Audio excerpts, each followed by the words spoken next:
Hey everybody, welcome back to Play the Game HQ. I'm Daniel, and this is Jeremy Tracey, maker of Tracey Boards. We're talking Crokinole and specifically getting better at Crokinole, because that's something that everyone except Jeremy apparently needs. But I definitely need to get better at Crokinole, so we're going through beginner, intermediate, and now advanced techniques. We have a bunch of videos while Jeremy is here in the studio with us that we have shot, going over all kinds of things, controlling the board, just basic how to wax. That's something that's really important that a lot of people are apparently doing wrong. Just different techniques that are going to help you get better in not just playing, but thinking through how you play. We have some coaching sessions, but now we're and this isn't sponsored. Jeremy's just here shooting some stuff with us. Gotta say that, really important.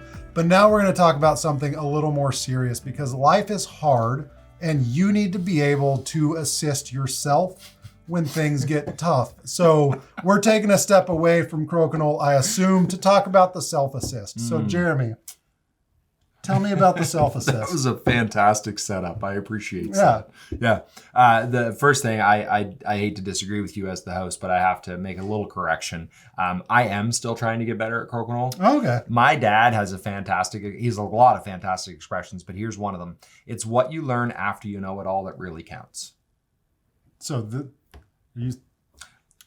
it's not a... I don't know it all. That's what I'm getting at. Oh, okay. So if you think you know it all, then yeah. I was going to say, are you saying you know it all and now you're getting to not. What counts? No, absolutely okay. not. No, I am constantly trying to learn from. I get to play with and against some of the best players in the world, and I do enjoy learning from them. And there are strengths that they definitely have over me that I'm like, okay, I need to get better at that skill. We've talked about a couple of advanced strategies, theories. This one, we are going to get a little bit more specific. Okay. And so a couple of disclaimers. One, this is something that I will use in two situations. Okay. One is when I'm just playing, like we play it, have a drink at night, play a game, just messing around, because it is fun to try to jam up my opponent. In a competitive setting, which is more applicable to what we're talking about, I will use this when I am, quote unquote, in trouble in the round. Okay. I'm down 220s. I am desperate. I need to do something. I need to make big shots, and I need to draw mistakes out of my opponents in order to... This is one of the great things about tournament scoring. All that matters is whether you win or lose the round. I am not playing... You don't win by a bunch. I don't care if, I would rather take the chance to win and potentially lose by 80 points in that round. I don't care. There's no harm, no foul. That's what I love about this scoring, is that people take bigger risks. You get to see more exciting shots. The other disclaimer I will throw on this, I have used this technique a few times in competitive play, not just in our basement or at the dining room table. Right. My success rate with this is probably about 30 or 40%. Okay. It's not great. It has, and I will share a couple of ways that this has bitten me in the backside. And I can remember a couple of very specific situations. So let's say I'm down by 220s. I am desperate, and this is how the board is set up. What I want to do is knock my opponent not off. I want my shooter to end up behind the peg, and I want their button to end up a perfect assist for my next shot. And they are black in this case. Yes, I'm shooting red, so I would be tickled pink. If this is how it ended up, I would be tickled pink. You can probably guess one of the ways that this can go wrong. They're trying to shoot across. They end up... No, I mean my attempt to leave the board like this. Knock them in. Yeah. So yes, that is something I have done. I remember it well. I take the shot, and I give them... I'm now not down 220s. I'm down 320s. Yeah. And they just have a simple takeout. The other way that it goes wrong is I don't get mine... Let's say I get it about here, and my button ends up there. They will then combo through their own, hitting mine, scoring another 20. Again, I'm now down 320s instead of 2. So what is your goal when you're in this situation? What shot are you setting up for them? So a couple things will happen. One, and it depends who I'm playing against. Some people will just try to take this out. And whether they hit it or not, I'm still set up for a 20. Right. The other thing that will happen, sometimes intentionally on their part, sometimes by accident, they will hit their own and not hit mine. And then they're both out. They're both out. Then I've got an open 20 and I've still got a hidden disc. So all of a sudden, like let's say they do that. I hit an open 20, they've still got a hidden disc, they miss again, I've got another open 20, I'm no longer down 2 20s, I'm now tied. That is best case scenario. Right. Even if they hit this, I've got a 20, I'm clawing my way back into the match. But again, only use this if you're in trouble or you just feel like messing around.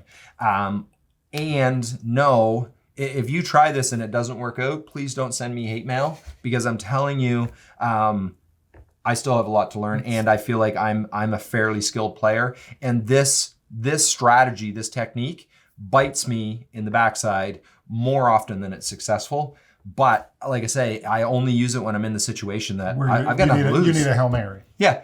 And I mean, this is one of my favorite things. Like when I hit this shot, my ego goes up like 3. I shouldn't say that, but no, it feels good. It is very, very, very satisfying because it is such a delicate touch. So the setup of this shot is that disc is there and I'm shooting from here? The other thing that I've learned is, I mean, it only, if, sorry, I'll let you try that.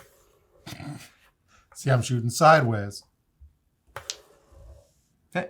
I mean, still, you've gotten a hide out of it. Yeah.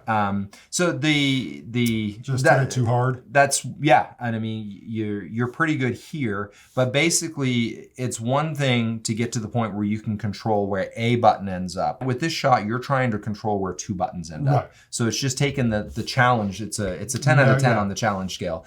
The other thing that I've learned is if that button is back here, or if it's in a little bit further, the self-assist just isn't there. So 1, I've got to be in trouble, and 2, it's got to be in a position that I feel like I've got it, that it's set up for it. If it's back too far, you can't get the hide.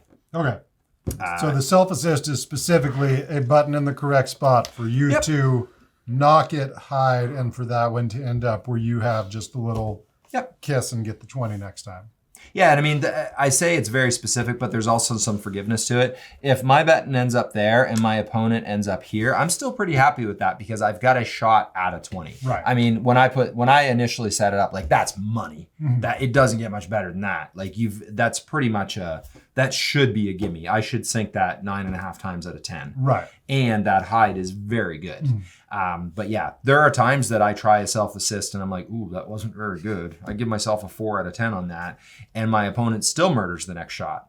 Like, I mean, even if you end up like this, they can jam on that. Yeah. And it has, now that I think through my memory, maybe I have better than a 30% success rate, but I wouldn't give it much better than 50-50 on a good day. Like you said, it's not just controlling where one goes, it's controlling where both goes. Yes. And knowing how to do that and having the skill to actually execute it with the right amount of force, right amount of flick. So if you're a beginner player, and if you want to try it, go ahead. If you're intermediate, be kind to yourself. It's like I say, it's a low success rate. If you're a beginner, don't call the shot though. Like, just do it and be happy when it ends up, and instead of calling the shot and then just bouncing off the bumper into the gutter. I mean, you can do that and still entertain your friends. But that is just, we're going to leave it at that, I think, unless you've got questions about it. But it may be a better title for this. Isn't just the self-assist. It's the self-assist and hide. Okay. So the self-assist part of that is setting up your next shot. Yeah. And forcing them to have to make contact with that one. Yeah. Or clear both. Yeah. And let's say I did a really good self-assist, but I didn't get a hide. At that point, your opponent's still going to have a choice to make. But it just, it strains them a little bit on the strategy front, and you get to see how they operate. So very cool. Awesome. Well, if you have any questions about this or anything else we've talked about, be sure to leave us a comment. We'll pass it on to Jeremy so he can answer it correctly. Be sure to check out our whole series on getting better at Crokinole. This has been a lot of fun. And we have some singles and doubles actual competitive games coming up that we're going to play soon. And then Devin's shooting some stuff with him too. So go check that out on Devin's channel and on Jeremy's channel. We'll leave links to all of that below. Until next time, thanks for watching. See you later. Bye. Bye.